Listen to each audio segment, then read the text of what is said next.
Hey guys, welcome back to the channel. Today we're taking a look at another Scythe cooler. This one is the Big Shuriken 3, and this cooler is geared towards people that are building in smaller form factor PCs, especially thinner PCs where you don't have the option of a large tower cooler, and maybe AIO coolers might not even be an option depending on what chassis you're working with. And I stuffed this thing into a Node 202 for my testing because I wanted to take a little bit of a different look at it, in that I could just straight up compare it to some of the other coolers I have on hand, but that's not really what a cooler like this is geared for. And you'll notice right off the bat, this cooler does not actually fit into a Node 202. Its fan is actually a little bit too high. So what I did here, and this is an easy mod that you can do, I took a plastic washer and I took a standard radiator mounting screw and used these to stand off the top of the case. So there is a little bit of a gap around the case where the top part meets, and I'll put some B-roll in here so you can kind of see what I'm talking about here. But the threading works, and it does allow you to use this cooler. The only thing that you're going to sacrifice if you decide to do a mod like this on your own 202 is you won't be able to use the vertical stand mount anymore because the case itself will be too thick for that.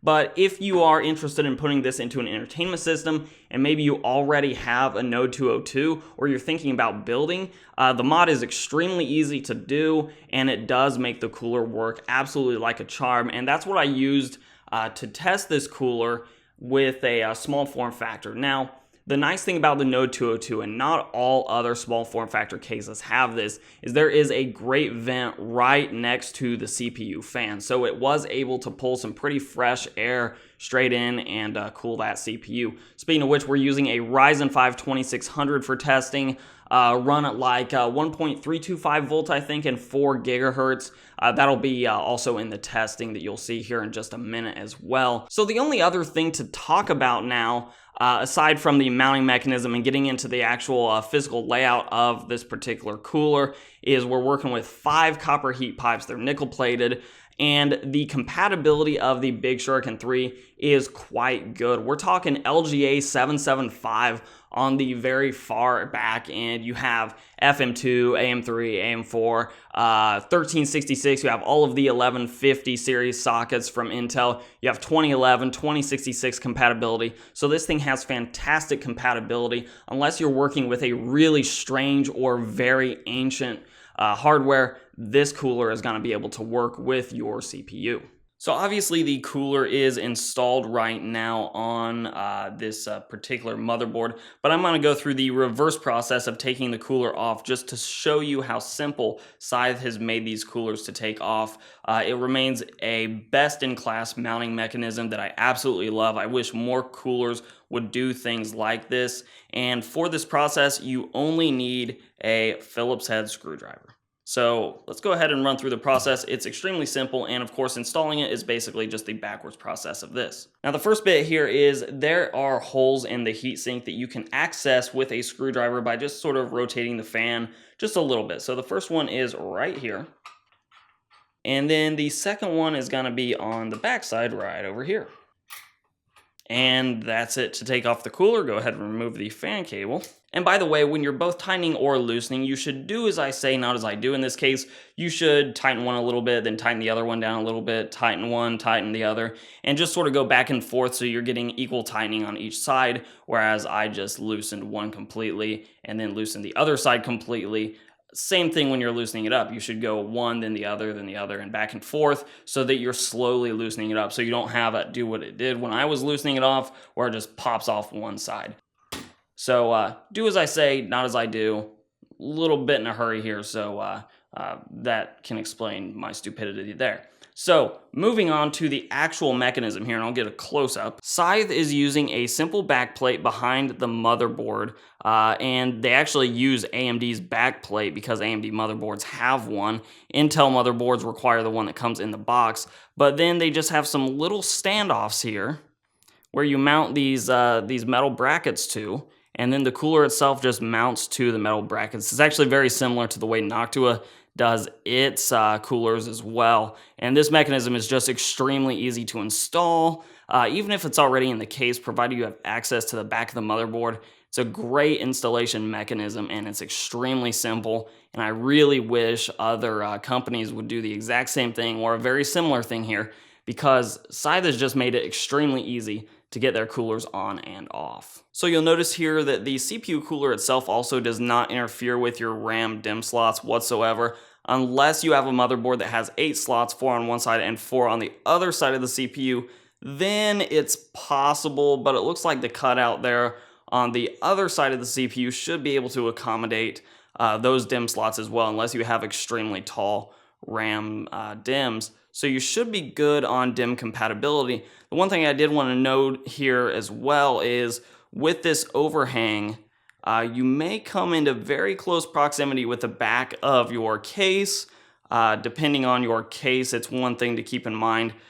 With my my little standoffs to raise up the node 202, I am able to get the cooler in there, but it is a very tight fit where those rubber pads on the fan itself are actually touching the back of the case, but no problem in that case. So with the physical layout out of the way, let's go ahead and take a look at how the temperatures actually performed as well as noise levels, and then we'll bring it on back for a little bit of wrap up. Okay, so we've been running in IDA for just over 13 minutes here, and I'll go over and pull and show you that my temperatures are only at 71 degrees Celsius with a speed of 4.0 gigahertz.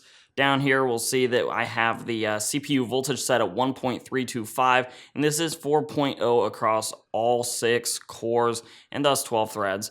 And yeah, this thing is still performing great. It does still have some headroom here, and we are seeing peak temperatures jumping up, 75 degrees or so.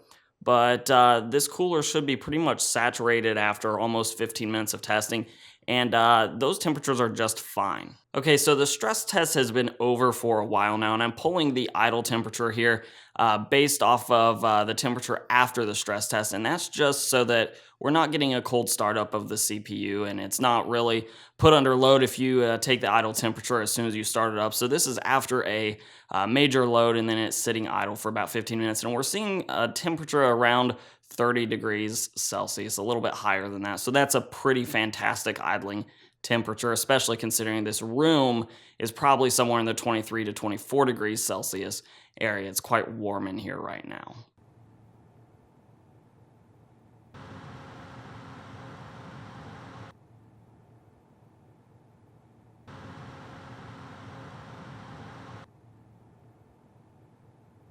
So conclusion time, and the conclusion here is going to be very different than the last Scythe cooler that I looked at.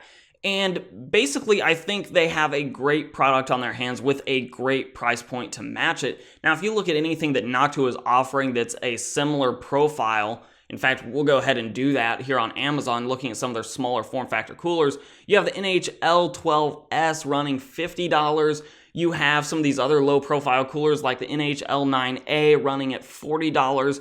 And yes, some of those coolers, especially the NHL9A, will fit into a case that this thing will not. But if you have a chassis that this cooler can fit into, you should absolutely go this direction over something like what Noctua is offering, because frankly, it's a quiet cooler and it's going to provide better cooling than what Noctua has at the same price point, largely due to a beefier heatsink and more copper heat pipes. I think you're going to get great performance out of this particular cooler, and the coolers that it's competing with are just as expensive as it is, just not providing necessarily the same cooling performance. In fact, this is a cooler, unlike most low profile coolers that I've looked at, this is one that I would be happy to even put into a normal tower system and just run as my regular cooler anyways, because it does have the performance to give you a decent overclock on all but the hotter CPU. So if you're looking at the Intel i9s, then you're probably looking at a beefier cooling solution than a $50 air cooler. It's actually only $45. If we pop over to Amazon right now, it's only $45 there